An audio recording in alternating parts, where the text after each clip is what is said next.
Are you serious? Are you serious, folks? I'm here in Jerusalem and I'm on the phone with my good friend Marty Breeden, who has just had he's just had a prophetic dream last night, and we seen that on Facebook, and we thought we'd give him a call and have him call us and let him share it, because we've had two harbingers that we have witnessed since we've been in Jerusalem.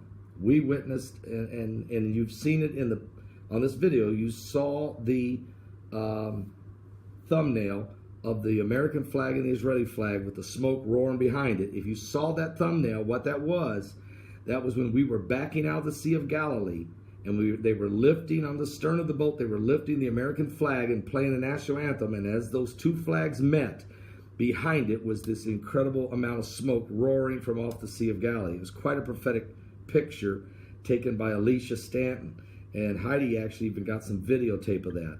Now, that's one harbinger that brought chills. But then a couple days later, we were standing on Mount Carmel, where there was a massive, overlooking the valley of Megiddo, the valley of Armageddon, where the final battle will be fought.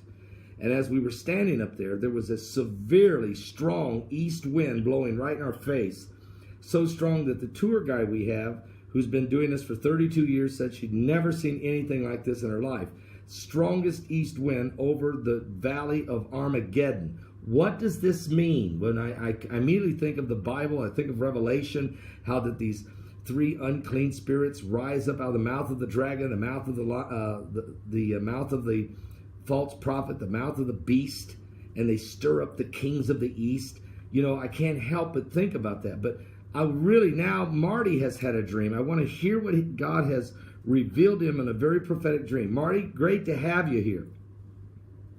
Pastor Paul, it's good to be back. Thank you so much for having me. And I had a very detailed dream last night where I saw the enemies of Israel begin to fire many rockets and missiles into Israel.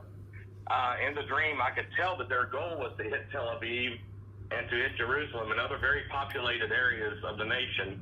And each time I would see the missiles getting closer and closer and closer. So I put out a call for people to pray for the nation of Israel, because of this dream was so vivid, Pastor Paul. It was quite unlike a lot of dreams that I've had before. The detail was just so, even the colors seemed to be more dynamic. It was a very, very detailed and ominous dream. A note was in the dream, the missiles appeared to be a different shape than what I've seen fly into Israel before. They appeared to be more powerful. They appeared to be more potent. In the dream, I was literally standing between the enemies of Israel, and I would watch the missiles fly overhead, and I could hear in the offing the enemies of Israel rejoicing and celebrating as the bombs would explode and get closer and closer to these populated areas. Wow. Could you, in the dream, I know it's kind of hard, when you're in a dream, were they coming from out of Gaza, or were they coming from, let's say, out of Lebanon, from the north? What do you think?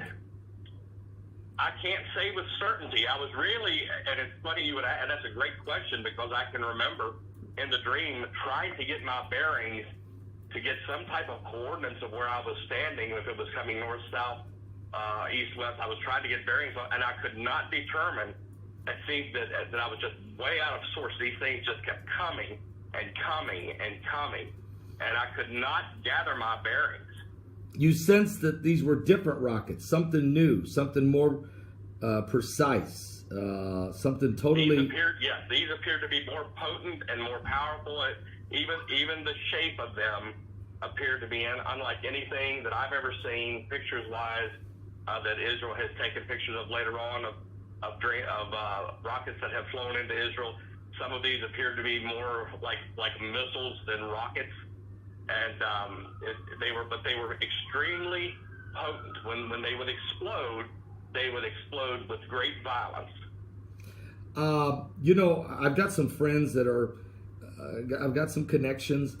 If you are able to sketch what these things look like, I could send it to 3 or 4 guys that I know who may be able to tell us if there's any of these kinds of missiles already been developed, or do they know, or have they heard of these type of missiles being developed? And it would be really important, I think. Okay.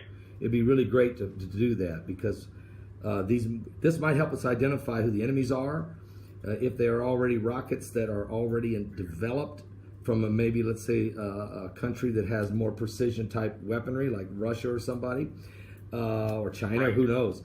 But, the other thing is, I guess, I had that dream in 2013 when I was here in Jerusalem, and it was so vivid, so real, and I seen these. In my case, I've seen planes dropping bombs, and in your case, you're seeing, sounds like cruise missiles, or were they low flying? Were Yes. they? Yeah. Okay, that seems more like a cruise missile of some sort, but maybe a better engineered, maybe a high performance precision. And I'm not the guy to try to figure out what kind of missile it is, and I'm going to let these other guys figure it out. But they were low flying. Okay, so but I could sense that Tel Aviv, Jerusalem, Haifa were being hit. I've seen people dead. I even seen some locations hit, like King David Hotel and that kind of thing.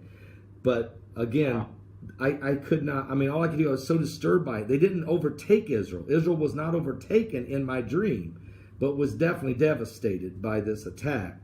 And I went back to the hotel, and at first I woke up from the dream. I went down to the Western Wall, and I prayed for the peace of Jerusalem. And I went back to the hotel and sat down and locked myself in the hotel room. I was on a trip by myself. It was in 2013. Locked the doors and stayed in that room for the next 18 hours, typing the first 17 chapters of my book, Jerusalem Jihad. This is the first dream or prophecy or anything that's confirming what I saw 6 years ago, and it happens while I'm here, when I'm seeing 2 harbingers. Wow. So I've heard your dreams before, and I've interviewed before. Yours are very prophetic and come to pass. Either they come to pass or they're in the process of coming to pass. And I know yours are very prophetic. Yes. So, and it isn't something you like to do, or you don't run around looking for a dream.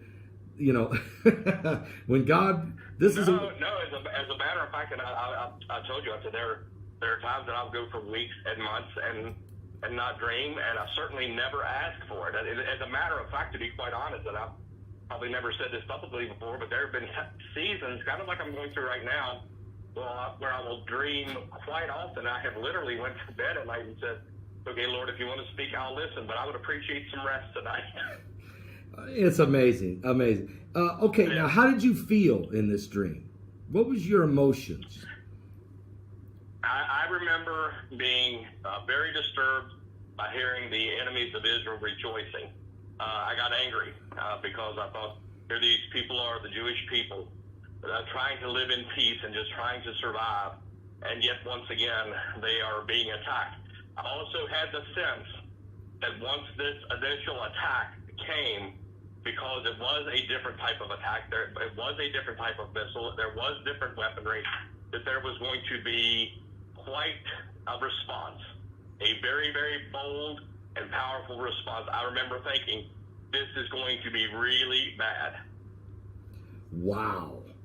Wow. And folks, we can study Bible prophecy, the Psalms 83. We can look at Ezekiel 38, and we can also look at one day the great battle coming of Armageddon. And we can also look at the scriptures where it talks about Zechariah chapter 14, where Israel does get attacked, and even half the city of Jerusalem falls temporarily. It looks like they might be even going to lose just before the Lord comes and stands on the Mount of Olives. So don't know God's revealing something here to you, but it's, they're talking peace and safety, but it could be sudden destruction. There's just a lot on the table here. And like you said, we don't know what this means. Oh, well, we do know what it means. Israel's going to come under an attack. Okay. And that's scriptural. That's biblical. Okay. And I think God's trying to warn us all, prepare people for the time we're living in, I believe that, but I also do believe, and I had that sense in the dream, that the retaliatory response from Israel will be far beyond what they have shown restraint in the past. And probably Israel will use technology that they've never released before. It will probably be something that could, wow. And you're feeling that's probably part of this dream was the feeling of the retaliation that was coming. That it was. Yes. Did you see any retaliation, or you just felt it? After that, I just in my spirit, I just sensed this was going to be a far different scenario than what we've seen in the past, with just them firing missiles and then a slight response. I sensed very strongly that there was going to be quite a retaliatory response that would probably shock the enemies of Israel. All right, Marty. I appreciate you letting us know this and sharing this with us. And we'll just pray. The Bible tells us to pray for the peace of Jerusalem and to pray for God's people and pray for one another and pray for the people that are on the wrong side of this. I mean, my Lord, have mercy, you know. All right, brother. Appreciate you calling and letting us know this. God bless you, Pastor Paul. Take care. All right. God bless you, Marty. Bye-bye. Bye-bye. Marty Breeden. This man is very prophetic, and I have confidence in him. And the harbinger and the signs are everywhere. I'll be back with more. Thank you. God bless. Give your life to Jesus Christ. We're running out of time.